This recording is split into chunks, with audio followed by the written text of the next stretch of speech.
चंडीगढ़, जहां मुख्यमंत्री Manohar Lal press conference कर रहे हैं। परिवार पहचान पत्र डेट बोर्ड का उद्घाटन किया जा रहा है, जिसमें रेस्ट हाउस के ऑनलाइन पोर्टल का उद्घाटन किया गया। इंक्लूडिंग हरियाणा भवन में दिल्ली के, उसका एक पोर्टल बनाया गया जिसके माध्यम से सभी उन कमरों की बुकिंग की जा सकेगी और इसमें जो आम जनता है वो भी इसमें बुक अपना कमरा करा सकते हैं फीस देकर। और इसके अलावा बाकी भी जो एंटाइटल्ड लोग हैं, चाहे ऑफिसर्स हों चाहे विधायकगण हों, वो भी इसमें बुक करा सकते हैं। ऑटोमेटिक ट्रांसपेरेंट सिस्टम से इसमें बुकिंग संभव हो पाएगी। तो मैं माननीय मुख्यमंत्री से अनुरोध करूंगा कि माउस दबाकर इस पोर्टल का भी उद्घाटन करें।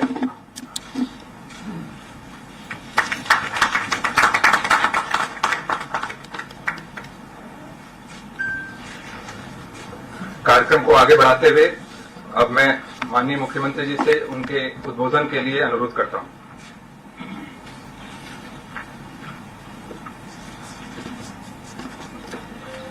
मित्रों, जैसा हमको जानकारी है कि हमारा हमेशा ही फोकस रहा है कि गुड गवर्नेंस, सुशासन, इसके आधार पर चीजों को आगे बढ़ाया जाए।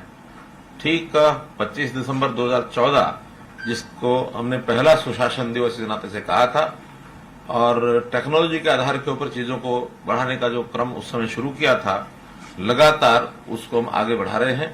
और आज भी इसमें 3 ऐसे जो प्रोजेक्ट हैं वो जिनको लॉन्च किया है वो आपके सामने आए हैं, जिसमें सबसे पहले तो चैटबॉट का ये जो एक सोल्यूशन ये दिया गया है।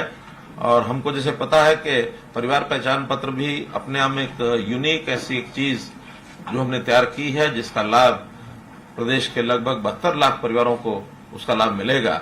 अब इतना बड़ा प्रोजेक्ट स्वाभाविक है कि उसके अंदर प्रारंभिक कुछ जिसको कहना चाहिए कि एक निटी-ग्रिटीज ऐसी होती हैं, जो कुछ ऐसी समस्याएं आती हैं, उनको हमने लगातार ठीक किया है। चाहे उसमें राशन कार्ड की बात हो, चाहे पेंशन की बात हो, चाहे चराई योजना की हो, इनकम की हो, वो पर्याप्त संख्या में हमने ठीक किया है। क्योंकि अभी एक ऐसा फ्रेंडली एक पोर्टल बनना चाहिए जिससे किसी भी आदमी को कोई भी जानकारी अपनी लेनी है तो कहीं भी वो ले सकता है अपने मोबाइल से, उसको खोल करके। और चैटबॉट का जैसे एक सिस्टम होता है, इसमें आर्टिफिशियल इंटेलिजेंस और मशीन लर्निंग, नेचुरल लैंग्वेज, ये जो सारे सिस्टम होते हैं ताकि हमारे बोलने से ही और वो उसकी आवाज को पहचान ले और पहचानने के बाद उसका उत्तर वहां से मिले। उत्तर भी देंगे ताऊ जी, तो उत्तर जो है हमको मिले। अब इसमें एकदम ये तो नहीं कहा जा सकता कि इसमें कोई गलती नहीं होगी, क्योंकि धीरे धीरे उस सिस्टम को अडेप्टिव होना पड़ता है। जिस आदमी को बोलना है उसकी भाषा, उसकी लैंग्वेज, उसको। और ये सामान्यतः एक बार जो व्यक्ति अपना चैटबॉक्स बॉक्स खोलेगा और वही व्यक्ति बार बार पूछेगा तो उसके उत्तर ठीक आएंगे। लेकिन अगर एक ही चैट बॉक्स को मुझे लगता है अगर अलग अलग व्यक्ति जाके पूछेंगे तो लैंग्वेज की प्रॉब्लम कई बार आती है। अब ये प्रारंभिक चरण है, जो भी चीजें इसमें होंगी हमारे टेक्निकल लोग इस पर लगातार नजर रखेंगे। लेकिन अच्छा फ्रेंडली एक विषय, जहां भी कई आदमी होता है अपने मोबाइल को साथ लेके रखता है, चाहे वो खेत में जाए, ऑफिस में जाए, घर में बैठे पढ़ने जाए, सैर करते हुए भी अपनी जानकारियां ले सकता है। चैट बॉक्स का एक ही इस प्रकार से एक हमने सोल्यूशन दिया है और मैं समझता हूं जनता को बहुत इसका लाभ होगा। और जितने उसके प्रश्न होंगे, चाहे उसके जाति के हैं, आय के हैं, व्यवसाय के हैं, जन्मतिथि के हैं, ये सब जो उसको, चाहे उसका फिर आय के साथ उसका सार्वजनिक वितरण प्रणाली यानी राशन कार्ड हो, फिर उसकी चाहे जो भी कोई प्रश्न है, वो सारा जो सूचना डाटाबेस हमारे पास जो कोष बना है, उस कोष में से उसको ये उत्तर त्वरित और सटीक रूप से ये सब मिलेगा। दूसरा जो हमने प्रोएक्टिव एक पोर्टल बनाया है वो दिव्यांग सेवा, दिव्यांग की पेंशन, ये सेवा। और इस सेवा में अभी तक दिव्यांग को पेंशन बनाने में काफी कठिनाई आती थी। आयु के हिसाब से तो 60 वर्ष की आयु एक गणना के हिसाब से ऑटोमेटिकली व्यक्ति की गणना हो जाती है, लेकिन इसमें शर्त है कि 60% उसका दिव्यांगता सर्टिफिकेट होना चाहिए।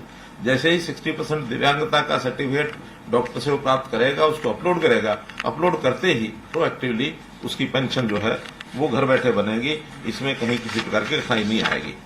और जो तीसरा एक पोर्टल है वो हमारे यानी जो जितने भी रेस्ट हाउसेज हैं, चाहे वो दिल्ली का हरियाणा भवन है, चाहे फिर हमारा गुड़गांव का पीडब्ल्यूडी रेस्ट हाउस है, या पंचकुला का पीडब्ल्यूडी रेस्ट हाउस है, और जितने हरियाणा के लगभग ये 45 के आसपास रेस्ट हाउसेज हैं। इसमें शिमला का बेनवर्बी है, मसूरी का रेस्ट हाउस वो भी इसमें जोड़ा है। मेरे ख्याल प्रदेश के बाहर के तो 2 ही है इसमें। तो उन सबको जोड़ करके और जो भी व्यक्ति बुकिंग करना चाहता है उसमें जिनकी एंटाइटलमेंट है, अधिकारी हैं या राजनीतिक जो लोग हैं, विधायक, सांसद, पूर्व विधायक, पूर्व सांसद, वो सब कर ही सकते हैं, अधिकारी भी कर सकते हैं। इसमें पत्रकारों को भी जिनको उसकी एंटाइटलमेंट होगी वो भी उसमें अपनी बुकिंग हिसाब से कर सकेंगे। बुकिंग प्राइवेट लोग भी कर सकेंगे, लेकिन उसका एक सिस्टम बनाया है कि 15 दिन पहले उसके लिए प्राइवेट बुकिंग के लिए जो कमरे निर्धारित किए गए हैं उतने वो कर सकते हैं। 15 दिन से 7 दिन जब रह जाएंगे तो उन कमरों की संख्या और बढ़ा दी जाएगी। यदि वो आधे कमरे उनके लिए हैं, आधे कमरे जो एंटाइटल्ड लोग हैं उनके लिए। लेकिन एंटाइटल्ड लोग अगर बुकिंग नहीं कर पाते हैं, फिर भी कमरे बचते हैं, तो और कमरे फिर 7 दिन तक उसको